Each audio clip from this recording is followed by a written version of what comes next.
bem-vindo, Metropolitano, seja bem-vindo, Metropolitano, para mais um episódio do Metrópolis Podcast. Aquele podcast que você aguarda durante toda a semana, toda sexta-feira, aqui no YouTube. Hoje, excepcionalmente hoje, nós vamos fazer um podcast extremamente ligeiro, rápido e conciso. Nós vamos falar e continuar falando sobre LGPD.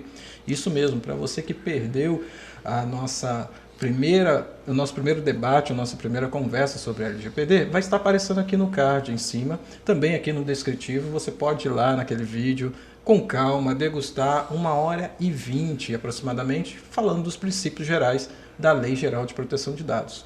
Mas foi tão bom aquele podcast, a pedido de muitos, que nós estamos fazendo aqui uma segunda etapa. E essa segunda etapa, conforme eu falei para vocês, vamos tentar fazer de um modo bem resumido.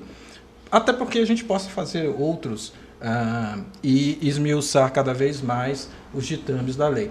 Antes, porém, de apresentar os nossos convidados de hoje, eu queria estar agradecendo aí a DataSeals. Mais uma vez, a DataSeals está conosco. Quem é a DataSeals? A DataSeals é uma reunião de profissionais das suas mais variadas expertises, profissionais treinados, qualificados, que podem oferecer à sua empresa o compliance à LGPD. Na verdade, a gente vai estar apresentando a você todo o ditame da LGPD, planejando como se adequar e também a nível de mentoria, a nível de esclarecimento, a nível de acompanhamento. Está passando aqui embaixo o endereço da DataSeals. Vamos deixar também ocasionalmente aí no nosso vídeo o QR Code.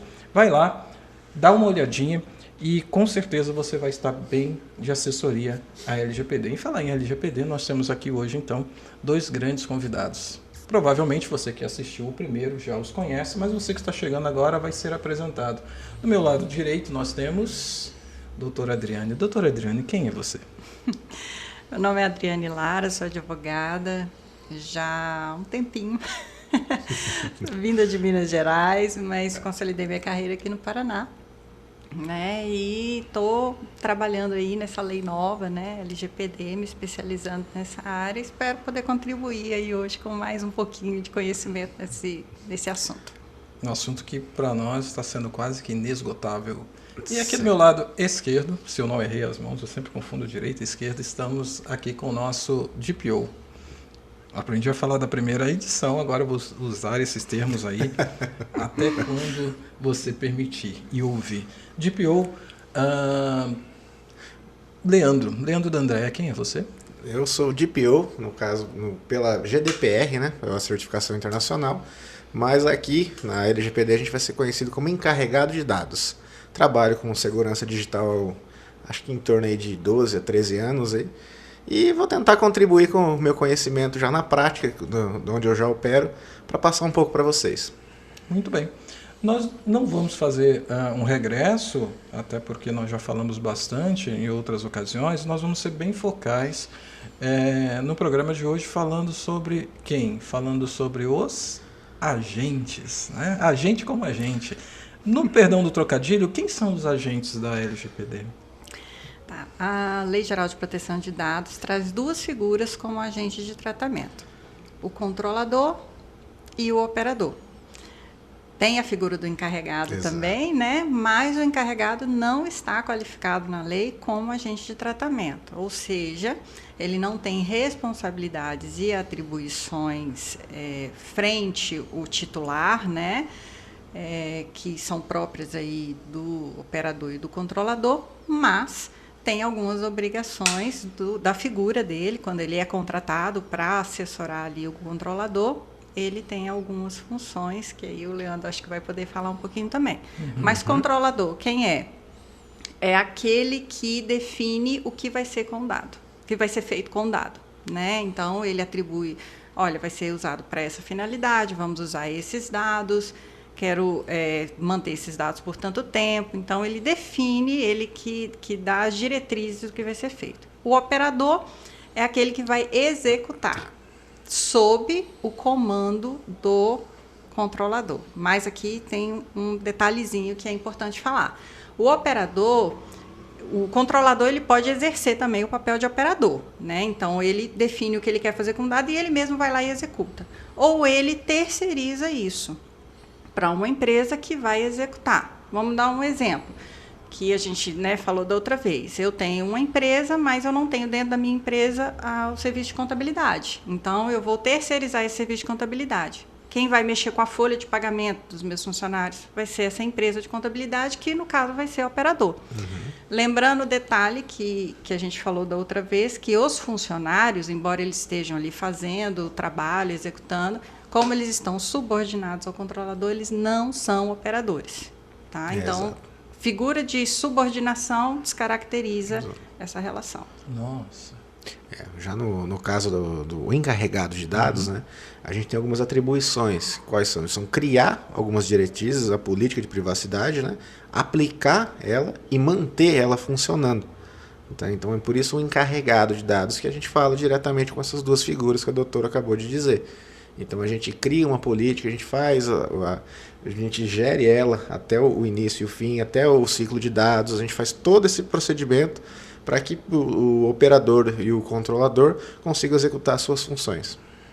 Tá, mas a lei direciona quem é quem? Vamos dar um passo, então, um pouco atrás, né? Você fala muito rápido, vocês falam muito rápido. Então, nós podemos destacar aqui que existem duas figuras, dois agentes. O controlador e, por si só, a figura do operador.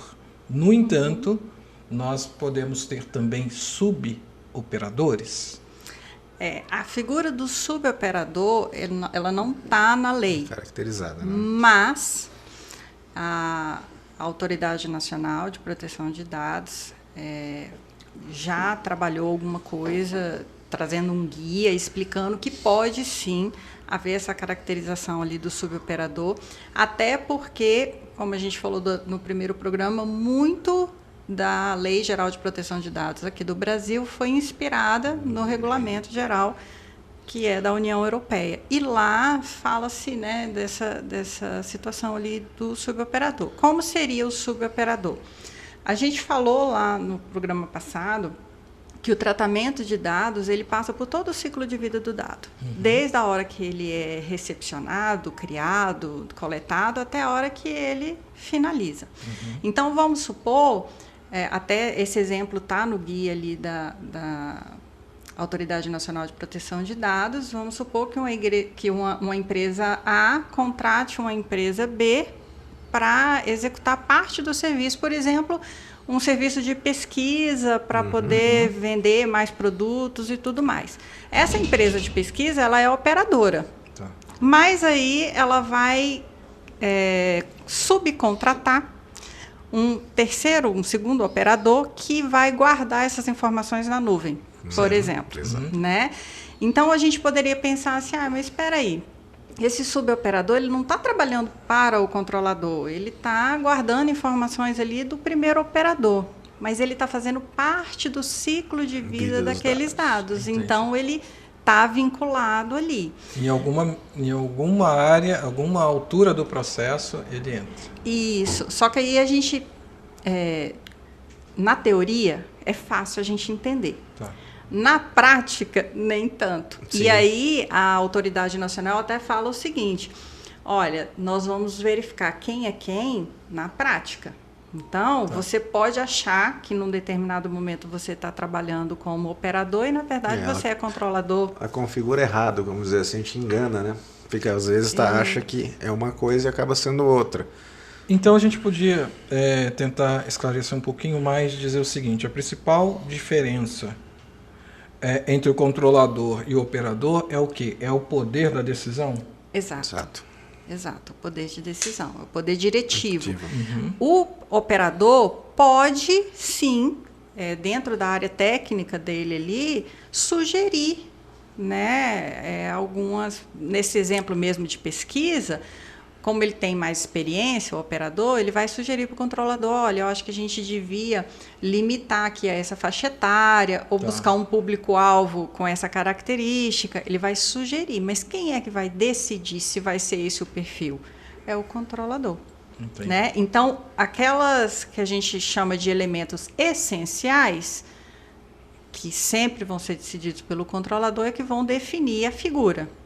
O operador ele vai trabalhar com elementos que não são essenciais e não vai ter o poder de decisão. Ele está subordinado ao controlador. Na medida que ele tem o poder de decisão, ele deixa de ser operador. Tá. No caso aqui, a gente puxando o gancho para o encarregado, né? O que a gente acontece muito hoje na prática? O que a gente pega? A lei começou, o pessoal começou a tomar uma certa ciência dela maior do que ela já tem agora, né? A gente passou esse tempo da pandemia, teve todo esse período, o pessoal ficou tudo meio morno e tal, mas agora estão tomando ciência que tem que ser feito, né? Inclusive até vai ter outros órgãos fiscalizadores, que a doutora pode falar um pouco depois de quais vão ser, que vão fiscalizar. Isso vai ser o cumprimento, auxiliar a NPD. Então, quando a gente entra numa empresa que está se preocupando com isso, forma-se um comitê da informação, né? Do ciclo de dados, ali, dos dados mesmo, da proteção disso aí, e a gente monta esse comitê com quem? Com o encarregado de dados, não precisa ser só um, pode ser outros, também pode ter mais, e nisso a gente consegue, junto com o CEO da empresa ou os borderlines dos setores, montar um ciclo, né? A gente monta um ciclo de segurança, uma política de privacidade e consegue fazer ela funcionar e andar em harmonia com a empresa. Então, do encarregado a gente vou puxar para o DPO, que seria o DPO interno, né? Ou o DPO as service. O DPO interno a gente tem vantagens e desvantagens, mas o interno ele vai ser CLT, então ele vai ser subordinado a alguém. Não seria tão interessante, talvez, como você contratar um DPO externo, que pode ser uma pessoa jurídica, isso, né? Uma pessoa jurídica, no caso, para que possa tomar essas decisões, porque ele fala direto com os borderlines da empresa, entendeu? Não passa por essa, vamos dizer assim, por essa hierarquia empresarial. E é mais ou menos o que a gente faz, a gente pega no dia a dia. Então a gente pega os programas hoje, os sistemas ERPs, qualquer programa, qualquer uma informação mesmo, que a gente veio falando no outro programa, o que é mesmo o dado, né? E a gente cria-se a privacy by default, a privacidade dela rodando, e faz todas as adequações para que funcione da maneira que o comitê decidiu que vai ser a política de informação. Uma pergunta neste meio do caminho. A quem cabe a responsabilização? Ao controlador ou ao operador? Aqui nós temos... A lei, quando ela é criada, ela não caminha sozinha. Ela entra num sistema jurídico já existente e ela se comunica com outras legislações. Então, se nós pegarmos exclusivamente a Lei de Proteção de Dados, os agentes de tratamento são o controlador e o operador, e a eles, ali tem um capítulo próprio sobre responsabilidade e fala da responsabilidade dos dois. Então, por mais que o encarregado preste todo esse serviço, que tem as atribuições dele elencadas na lei, que é o quê? Falar com o titular, receber reclamações, responder o titular de dados, informar a autoridade nacional de que houve algum problema. Incidente de segurança, a gente tem que relatar. Exato. Ele é o único que pode fazer isso? A função primária dele. A lei estabelece que a função é dele. Só que aí o que acontece? Ele tem toda essa comunicação, mas quem vai responder na hora é o controlador, porque até o controlador quem o contrata assume a responsabilidade. Exatamente. Tem que ter uma confiança muito grande. E tem que saber escolher bem o teu encarregado. Porque às vezes você fala, eu vou pegar um funcionário meu aqui e vou colocar como encarregado. Só para cumprir tabela. Porque a lei manda ter. Isso daí, E aí, na hora que você precisa mesmo do know-how, né, da experiência, de dele, resolver né? o problema, você não vai ter. Fora que vai correr aí numa saia justa, né? Exatamente. Porque como que ele vai ter essa autonomia se ele é elitista, se ele está subordinado a gerentes e a outras esferas? Inclusive, a autoridade nacional fala que é considerado boa prática que o controlador, mesmo que ele escolha um funcionário, não influencie o trabalho dele, que dê a ele essa autonomia.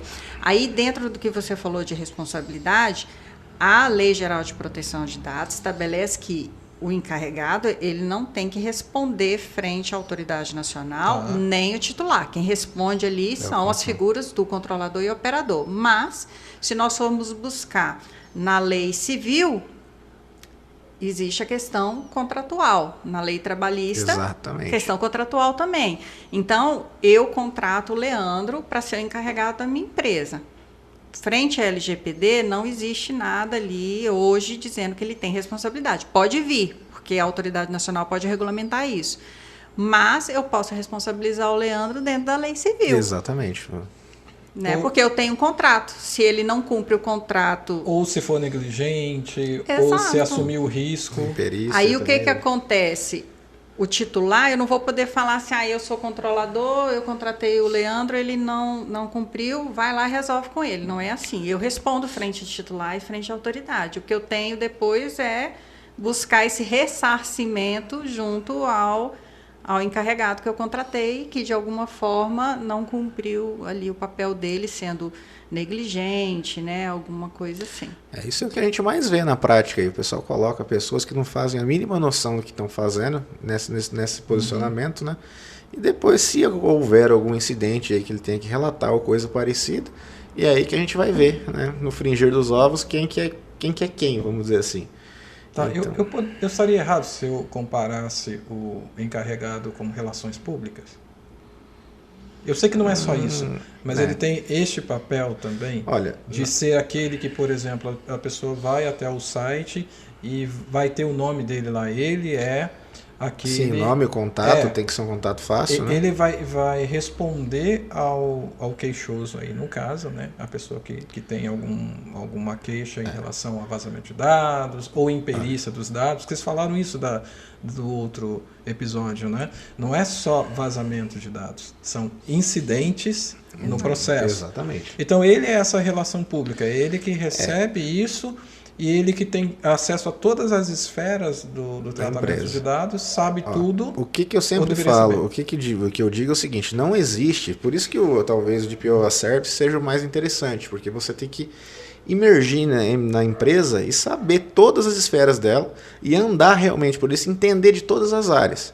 Então, geralmente pede que você entenda do TI, entenda minimamente a legislação do que ela está te pedindo, né? Entenda como funciona todos os processos do mapeamento de dados e aí por diante, né? Acho que a doutora vai poder completar mais o que eu estou dizendo, mas basicamente você tem que estar imerso ali na empresa e sabendo como funciona tudo. Aí entra sim um pouco na sua pergunta de relações públicas, mas abrange um conhecimento mais geral.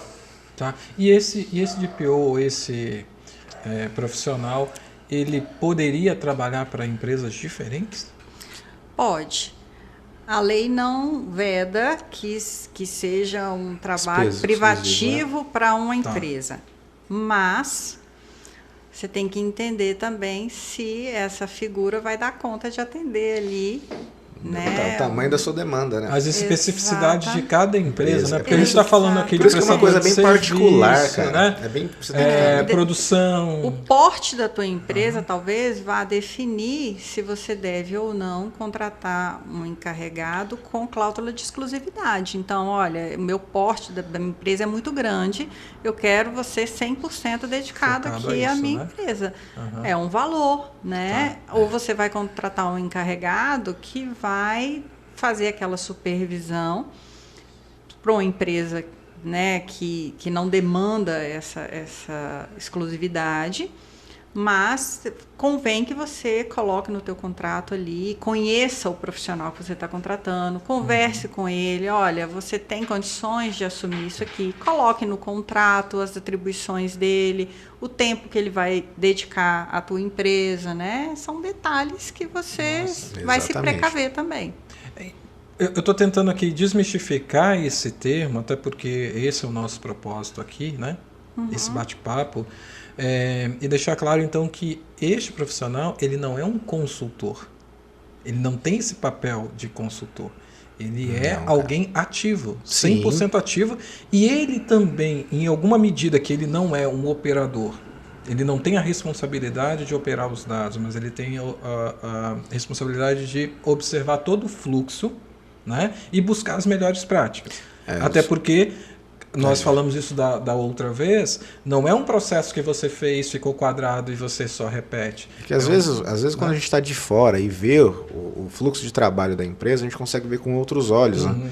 Onde que tem fragilidade, onde não tem, onde pode ser melhorado, entendeu? Então a gente consegue mexer alguns processos para que realmente tenha uma segurança maior. Então a gente pode, e eu já vi acontecer, mesmo você fazendo tudo isso, blindando aqui, blindando ali, acontece um incidente, mesmo assim. Então o nosso trabalho é justamente esse, é fazer umas blindagens, observar o processo, estudar a plataforma mesmo que está sendo utilizada, para poder melhorar o processo interno da empresa mesmo. Assim, como tudo é muito novo, a gente fica um pouco desejoso de que existam exemplos claros, né? Tangíveis. Fala assim, olha, é assim, é atribuição. Eu já ouvi dizer que o DPO mesmo é o cara do cafezinho. Né? Eles falam isso, né? Não é isso? Você vai pro corte. É o cara do cafezinho, por quê? Porque é ele que chama os profissionais, os operadores, para conversar. Né? E não para imputar algum tipo de punição, né? Mas sim para reajustar aquilo que foi acordado. Então, essa pergunta aí de relações públicas tinha um viés assim. Ele é o cara que tem que organizar, tem que chamar para tomar um cafezinho, tem que reestruturar e tem que dar à Agência Nacional de Proteção de Dados... Autoridade, desculpa. Eu estou com a agência... Eu confundo sempre também, falo. A Autoridade Nacional de Proteção de Dados. Fala com ele. Na verdade, a gente tem essa ideia de que a empresa ela funciona de cima para baixo. Então, o empresário ele sabe o que ele quer, ele monta a empresa, escolhe a equipe e a coisa flui. E, na verdade, dependendo também do porte da empresa que a gente está falando, o empresário não vai ter contato com todos os funcionários e não vai passar no setor para ver o que está acontecendo. E aquele funcionário que está ali no cafezinho como encarregado, ele vai falar, eu estou vendo que tem uma coisa errada aqui no meu setor que talvez pudesse ser resolvida assim. E ele dá a dica para você. E no caso, eu já peguei, doutora, muitos empresários aí que não, eu sei tudo o que acontece aqui dentro. Não me passa nada sem que eu perceba. O cara, você vai ver ali no final da coisa mesmo e não sabe nem metade do que está acontecendo. Qual que é o processo que ele está usando. Muda coisas, por exemplo. Eu peguei empresa que tinha mudado coisa há mais de 5 anos. E o cara estava com aquilo na cabeça que era feito daquela forma ainda. Então, às vezes, o pessoal acha, o CEO está achando que é uma coisa que ele faz há anos e já mudou faz tempo. Ele não tem essa ciência. Então, por isso que eu falo, eu friso que é muito importante você entrar na empresa mesmo e fazer esse estudo. Porque muita coisa ali você vai, justamente no cafezinho, você vai estar ciente de algumas coisas. A teoria é válida. E para fazer dar certo, é recomendável que o controlador, no caso ali a empresa, na pessoa dos seus representantes, se faça presente no processo de adequação, até para que ela, vamos colocar assim, respeite um pouco mais o que o encarregado tem a oferecer. Eu vou dar um exemplo aqui de uma adequação que a gente está fazendo já tem um tempo, que tem um porte de dados muito grande. Posso até mencionar o nome que me foi autorizado, né? Que é o Escritório de Advocacia Agostinho Rocha. Achei muito legal a forma como elas decidiram fazer a adequação. Por quê? Foi chamado setor por setor, né? Então, ali as responsáveis pelo escritório sentaram com as funcionárias e ali elas também descobriram, né? Olha, mas a gente costuma usar esse dado em tal formulário, mas precisa hoje? Não, o processo agora mudou, o processo agora ele é eletrônico. Então, a gente não precisa dessa informação, desse documento, dessa forma. Então, vamos mudar a nossa metodologia de trabalho. E aí, depois, quando vem o encarregado para dizer, olha, nós vamos implementar dessa forma, isso desce mais suave naquela mentalidade rígida. Vocês fizeram análise de impacto, né? Exatamente. Análise de impacto, então, geralmente. Quando você faz isso como um todo dentro da empresa, você chama o encarregado que participa da reunião, você chama os funcionários de cada setor, você chama os representantes da empresa, a coisa flui de uma forma muito diferente. Sim. Posso jogar uma dúvida? Eu estava guardando essa dúvida aí para os minutos finais. Vamos trabalhar agora com uma hipótese. E essa hipótese eu peguei exatamente deste guia que a gente estudou antes desse programa, e ele fala, por exemplo, de uma loja virtual, um e-commerce, só para as pessoas poderem situar. Então, o dono da loja virtual, que comprou essa plataforma, ele então é o controlador. Né? Ele pagou a plataforma, outros desenvolveram e entregaram para ele. Entregam para ele já com o que a gente chama de gateway de pagamento, que são os canais de pagamento. Esses canais de pagamento, eles são os operadores. Exato. E às vezes não, a maioria das vezes eles não têm quase nenhuma ingerência com a loja virtual. Eles são apartados da loja virtual, por quê? Porque eles recebem os dados, sim, né? Eles vão trabalhar esses dados. Então, a autorização de um cartão de crédito, por exemplo, são dados que são passados para a operadora do cartão e que em nenhuma medida ela tem ingerência com o dono do e-commerce. Eu fiz todo esse permeio para a gente poder entender na prática, né? Então, o controlador é o dono do e-commerce. Os gateways de pagamento, os meios de pagamento. E também posso acrescentar aqui os marketplaces, que nada mais são do que as grandes vitrines. Num caso de vazamento de dados, quem responde primeiro? O controlador que terceirizou esses serviços ou os operadores? Como que funciona? Na verdade, aqui, só pegando o gancho do que você falou, antes de responder a tua pergunta, que eu acho pertinente as pessoas saberem, é o seguinte, nesse exemplo que você deu ali, operador de cartão de crédito, o operador só pode usar os dados dentro dos limites do que foi passado para ele, inclusive de finalidade. Então, se eu sou operador naquela transação para poder autorizar um pagamento, só para isso que eu posso usar. Eu não posso usar essa informação depois para ficar oferecendo produtos para esse créditos, cliente. Né? Exato. Por exemplo, ou publicidade. Exato. Porque se eu fizer isso como operador, eu depois vou responder por essa infração. Aí a minha pergunta vem, civilmente ou pela LGPD? Das duas formas, tá? O titular pode se constranger, né, por estar sendo tão procurado, tão demandado e não gostar disso. Pode denunciar ali para a autoridade nacional vai buscar naquele operador, como é que você descobriu esse dado? Por que você está indo atrás dessa pessoa? Aí fecha a cadeia, mas é porque eu prestei um serviço para um controlador e aí ele vai ser punido. Isso é a importância os dados dados rastreáveis para você poder achar, saber aonde que houve o pagamento. Um detalhe muito importante também que a gente fala, eu estava falando do encarregado mesmo, por exemplo, tem empresas que a gente pega que eles começam outros processos, começam a vender outro produto ou fazer outro tipo de serviço, então entra pro hall do encarregado de dados fazer essa análise de risco, né? E criar essas seguranças e o design da nova ferramenta que a empresa vai oferecer. Então, também faz parte do encarregado.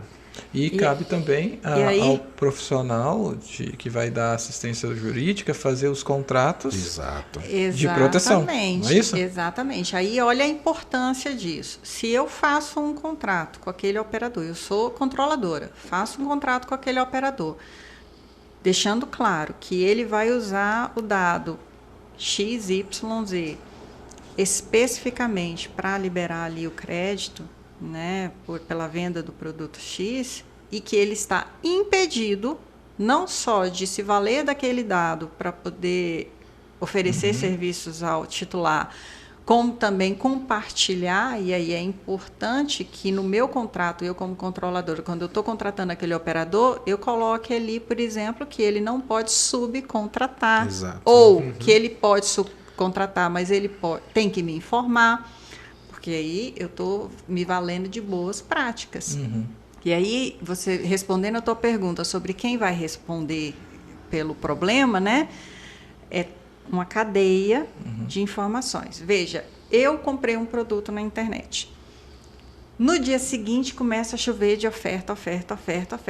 É lógico que eu já saquei que foi logo depois que eu fiz essa compra. Então, eu vou atrás de quem?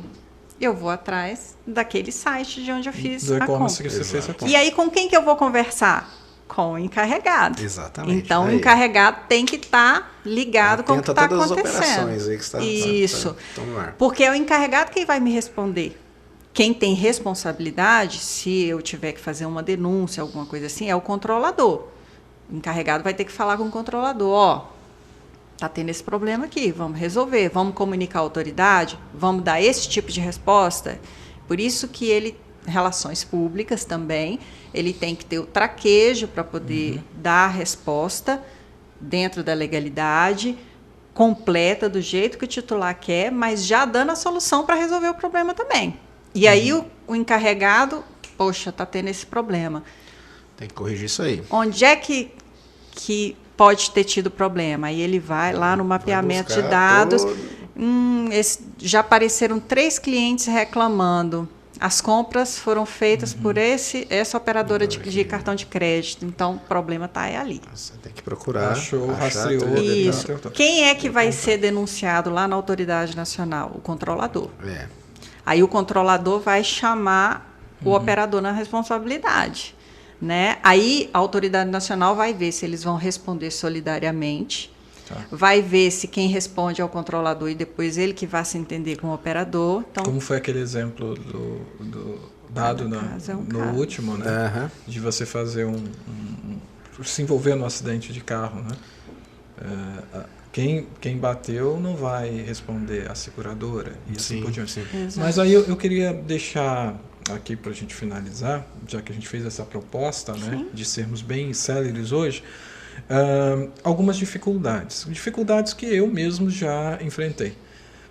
Fazendo assessoria de um e-commerce, nós chegamos ao ponto da contratação dos gateways de pagamento, dos softwares que fazem, às vezes, do ERP, né? Para quem não sabe muito, é o software que vai coordenar nota fiscal, que vai controle de saída, de estoque. Como a empresa era pequena, ela não tinha isso e não tinha por que ela ter ali. Então, tem vários no mercado hoje, você pode dar uma pesquisada, você vai encontrar empresas especializadas nisso. Então, ao receber essa documentação vem deles para o empresário que está investindo no e-commerce. Então, vem de cima para baixo. Não tem...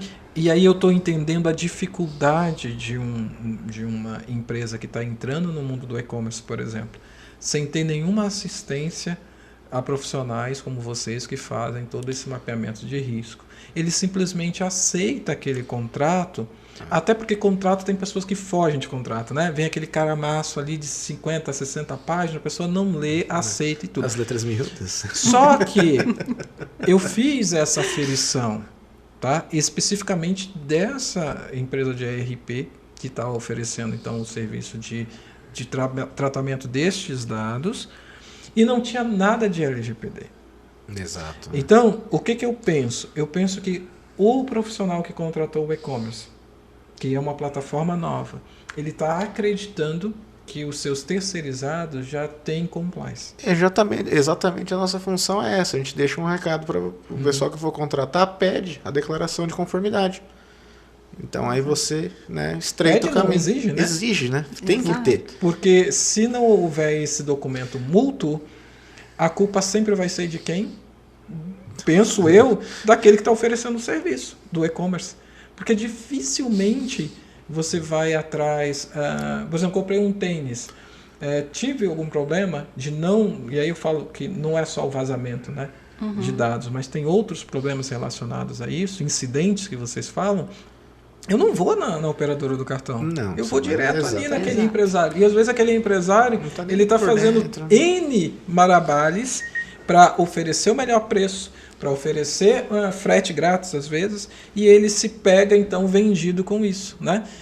Terceiros vão dar conta daquilo, mas vai vir em cima dele. Então é por isso e por causa de vocês que a gente estava nesse bate-papo hoje, né? Falando um pouco, trazendo aquilo que foi dito no episódio passado. A lei não veio para dar um peso maior. Ela veio para instruir de como deve ser feito. Exatamente. Exato. Numa visão, Lindas palavras, cara. Numa visão desse lado ali, é justamente para isso. A lei pegou situações do dia a dia, né, acontecia já, mesmo sem a existência da lei, questões de responsabilização, e só veio dizer, olha, faça assim que vai dar certo, né? Que você, como empresário, não vai precisar trabalhar tantos dados, você agora vai rever aquilo que o Leandro estava falando, uma mentalidade que já vinha de anos e anos e anos, e agora você refaz, você renasce com a tua empresa de uma forma otimizada, de uma forma mais eficiente até. Então, a lei veio para ajudar. É uma ajudar. proteção para ambos os lados. Então, ela acaba te protegendo dos dois lados, tanto você como titular, como você como empresa. Então, vou fazer um convite para vocês. O que vocês acham agora, que a gente está descendo esse funil, fazermos um próximo encontro para falar, então, já tratamos hoje dos controladores, já falamos dos operadores, também do DPO, dos encarregados. O que vocês acham da gente fazer um próximo programa especificamente para falar dos operadores? Porque eu acho que é no pessoal da operação em que a mágica acontece, não é isso? É verdade. O Relações Públicas vai estar sempre ali organizando, mas é como a doutora tinha falado, né? É ali na hora do cafezinho que você pode esbarrar numa outra esfera, né? Um outro elo da corrente. Você está fazendo tudo certo. E aí, gente, para que a gente fique na mesma página aqui, a gente falou bastante de a lei, não lei, né? Mas a sugestão da mesa limpa, não é isso? Tem várias políticas, né? Uma política de que colocar, você se ver livre daqueles papéis, de possíveis vazamentos. Então é sobre isso que a gente já está convidando vocês, já que vocês aceitam. No próximo programa a gente vai falar então sobre os operadores. Okay. Combinado. Suas considerações finais, doutora? Na verdade, a Autoridade Nacional deixou muito claro que na prática é que tudo vai ser visto. Então, recomendações. Procure entender muito bem essas três figuras, controlador, operador e encarregado. Entender em qual delas você vai se encaixar. Para isso, existem profissionais que vão te ajudar. Contrate um bom encarregado, porque é ele quem vai fazer a coisa funcionar e quem vai livrar a tua cara depois. Exatamente. Além de tomar um cafezinho. Exatamente, sem açúcar. Viu? E não é um bicho, eu falei isso da outra vez e vou repetir, não é um bicho de 7 cabeças. Tem coisas que basta colocar ali no contrato que você já tira uma carga muito grande das suas costas. Então, são pequenos detalhes, não é difícil. Nessas conversas que a gente tem aqui, muitas dicas são dadas, né? Que você pode começar aí a implantar na tua empresa e busque conhecimento, leia sobre o assunto e procure profissionais que estão engajados. Deixe os comentários, as aí nessa suas dúvidas, enche aí a caixa de comentários do YouTube. Suas considerações, né? Cara, basicamente isso que a doutora disse, né? A gente tem, o pessoal, a lei não está aí para atrasar o lado de ninguém, está para proteger os dois lados, tanto o titular quanto o empresário, e o pessoal tem que dar um pouco mais de atenção nisso, que já deveria ser feito anos-luz atrás já. Então agora a gente está caminhando a passos largos agora para essa regulamentação. E, pessoal, procure um pessoal especializado mesmo no assunto. O pessoal da Datacil usa uma galera muito boa para isso, tá? Para você que ficou até o final, muito obrigado pela sua audiência. Não se esqueça de se inscrever aqui no nosso canal. Agora nós estamos até com TikTok, sabe? Eu não sei quem que vai fazer a dancinha do TikTok, mas nós estamos lá no canal. Se não chegar a 100 mil inscritos, vai ter dancinha do TikTok através do Metrópolis Podcast. Nós estamos também no Facebook, Metrópolis Podcast. E a única que é diferente é aqui, né? O YouTube. Aqui é Metrópolis 360. Muito obrigado pela sua atenção. Muito obrigado pela sua companhia. Uma ótima semana para você e até o próximo programa.